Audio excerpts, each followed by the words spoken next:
All right, we're going to take just a quick look at a problem that involves true positives, true negatives, and false positives, false negatives, and it really has some great applications. So in this example for a context, we're thinking about maybe doing a blood test, and suppose it's a test that's for a rare blood disorder. And when we say 90% accurate, what we really mean by that is we're saying that it will correctly diagnose 90% of those who do have the disorder, so they would be known as true positives. But it'll also likewise correctly diagnose those who do not have the disorder, and we would call them true negatives. And the best way to think about this is to use probability in a very empirical way and use it, well, I should say maybe theoretical is better said.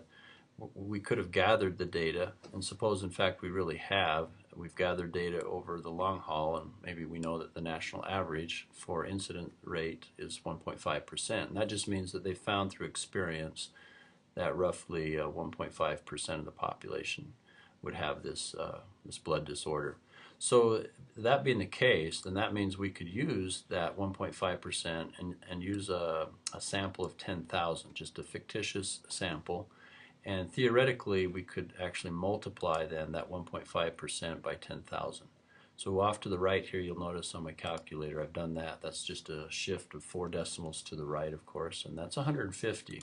So what we're suggesting then is there will be a total of 150 theoretically that would have the blood disorder out of the 10,000 potential patients.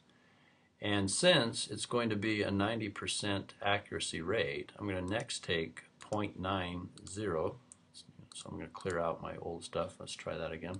So 0.90, I'm going to multiply that by the number of patients who theoretically do have the blood disorder. And it's going to correctly diagnose those. And so that's 135 that it correctly would yield a positive test. And to remind myself of that, I'm going to type in here just so I can refer back to it. I'm going to call that a true positive. Okay. Now the next stage of the game is just to calculate the rest of the 150 patients, and that you could actually do in your head, of course, and that would be what? 15. 15 patients are going to actually have the blood disorder because notice they're in this column right here. So they've got the blood disorder. However, the test is incorrect. It's going to give them a negative test result trying to explain that you don't have the blood disorder, but in fact they really do. So this would be known as a false negative. That is to say, the test came out negative, but they actually have the blood disorder because, again, they're part of the 150 theoretical patients that we've already calculated.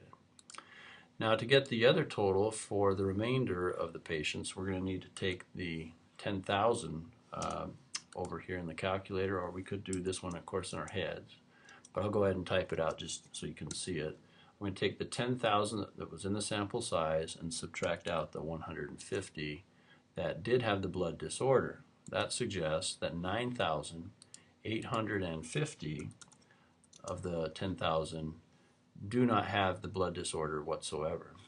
And once again, we kind of replicate our approach. We're going to take 90%, because that's the accuracy rate. We're going to multiply that by 9,850 patients who do not have the blood disorder, and it's going to correctly diagnose them.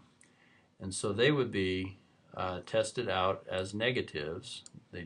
And that's correct. And so that's 8,865 that I'll type into here.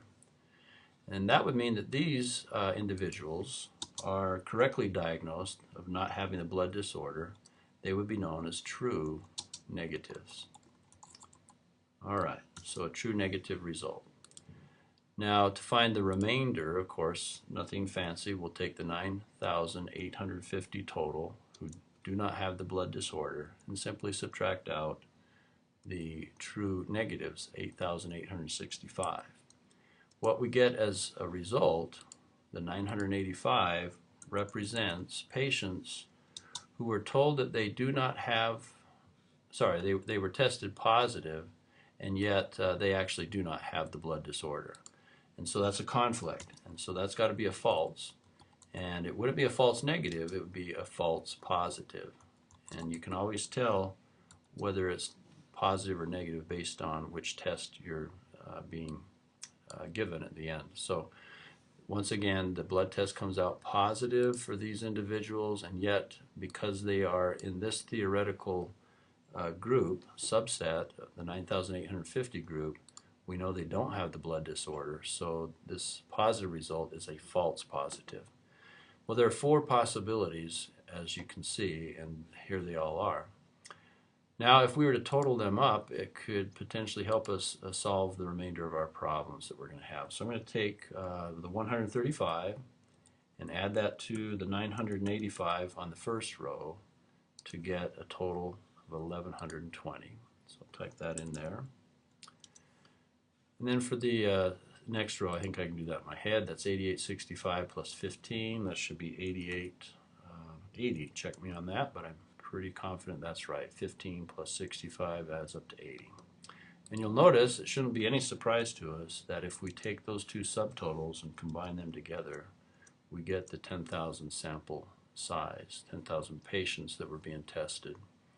Now on to the questions. So the main thing is just to watch the English very carefully, and of course watch Microsoft Word very carefully because it's being a little stubborn here. I just wanted a little space. There we go.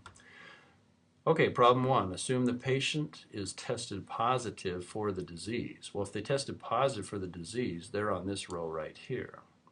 And the question is, what is the chance that he will actually have it? He or she would actually have this disease. So out of the 1120, the people that actually had it are over in this camp, the 135. So I'm going to take 135 on the calculator here, and I'm going to divide that by the grand total of 1120 that tested positive. 135 are those who not only tested positive, but they actually had the disease. And so the chance that they'll actually have it, given the fact that they tested positive, is 12.1%. We'll shift the decimal in our heads here to 12.1%. Maybe I'll just type that in here. Okay, and give that a little bit of some color here if I can so that it'll stand out just a little bit better here. We'll give it a red color. Alright, so once again what you've accomplished there is you've simply found that of the 1120 that tested positive, that's the assumption we're making right there, there's actually a 12.1% chance they indeed have the rare blood disease. Okay, and then for the next one, now we've got to be careful about this. It says, what is the chance of testing positive given, that word given is important, given that the patient actually has the disease? Well, that would be referring to the column. So out of the 150 patients that truly had the disease, what's the chance that they would end up being tested positive? That would be 135, right, out of the 150. 150 would be the number who actually had the disease, and the 135 would be those who had tested positive given that assumption. And that shouldn't be a surprise. That is the good 90% accuracy rate that we would have predicted. Okay. Next, number 3, imagine that the patient tests negative for the disease. So if they test negative, they're on this row here. There's 8,880.